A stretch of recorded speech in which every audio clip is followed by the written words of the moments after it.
সকলেই আমার প্রীতি ও শুভেচ্ছা নেবেন। আশা করি ভালো আছেন।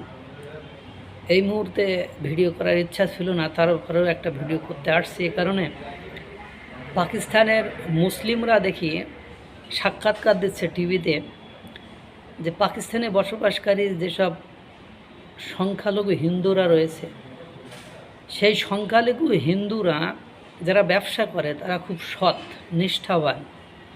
তারা ব্যবসা বাণিজ্যের ক্ষেত্রে কোনো অসৎ পথ অবলম্বন করে না। অর্থাৎ হিন্দু এবং শিখ যারা পাকিস্তানে বসবাস করে এবং পাকিস্তানে ব্যবসা বাণিজ্য করে, তাদের ব্যবসা বাণিজ্যের ক্ষেত্রে তারা কোনো ত্রুটি বিচ্যুতি কোনো কিছুই পায় না। তারা শতভাগ সততার পরিচয় দেয়, সৎভাবে ব্যবসা করে। অপরপক্ষে উনি বলছেন যে আমাদের দেশের মুসলিম জনগোষ্ঠী যারা রয়েছে, মুসলিম সংখ্যাগরিষ্ঠ মুসলিম আমরা যারা রয়েছি, তারা অসৎ, নিষ্ঠাহীন, তারা দুর্নীতিগ্রস্ত, দুর্নীতিপরায়ণ, পণ্যে ভেজাল মিশানো এই সকল কর্মকাণ্ড করে। তাই এজন্য হিন্দু এবং শিখদের তাদের সৎ বলেই অনেক বেশি পছন্দ করে, অনেক বেশি ভালোবাসে, অনেক বেশি ভালো লাগে। দেখেন, অ্যালং উইথ আপনি বাংলাদেশের ব্যবসায়ীদের ক্ষেত্রে দেখবেন, আপনার আশেপাশে যত ব্যবসায়ীরা রয়েছে তারা কতটা সৎ, কতটা আন্তরিক। তারা ব্যবসা বাণিজ্য তাদের প্রফেশনের ক্ষেত্রে তারা বরাবরই আন্তরিকতা দেখায়।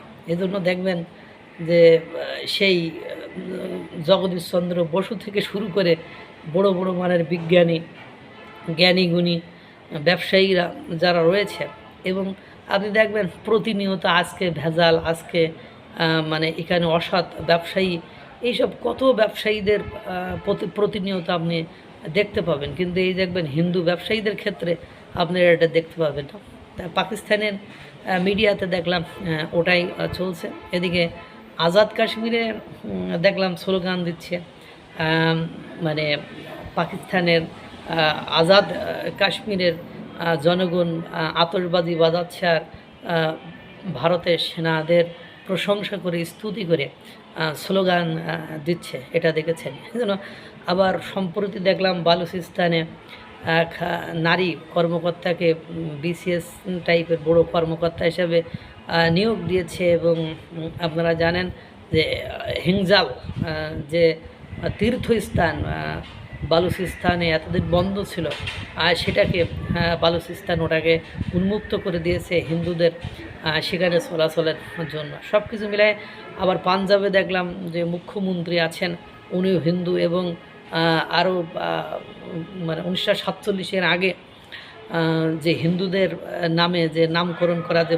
প্রতিষ্ঠানগুলো ছিল, পুরাতন ঐতিহ্য ফেরত নিয়ে আসার জন্য তারা আবার ওই প্রতিষ্ঠানগুলোর নামকরণ করেছে।